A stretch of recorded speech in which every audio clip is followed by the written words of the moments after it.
ओम शांति।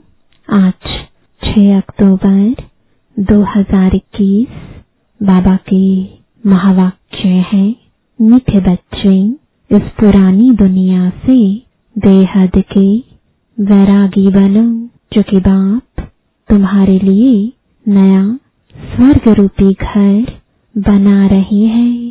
प्रश्न है, इस अविनाशी रुद्र यज्ञ में किन किन बातों के कारण ही विघ्न पड़ते हैं?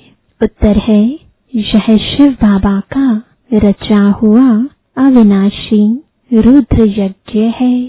इसमें तुम मनुष्य से देवता बनने के लिए पवित्र बनते हो, भक्ति आदि छोड़ते हो, इस कारण विघ्न पड़ते हैं। लोग कहते हैं शांति हो, विनाश ना हो, और बाप ने यह रुद्र ज्ञान यज्ञ रचा ही है पुरानी दुनिया के विनाश के लिए। इसके बाद ही शांति की दुनिया आएगी।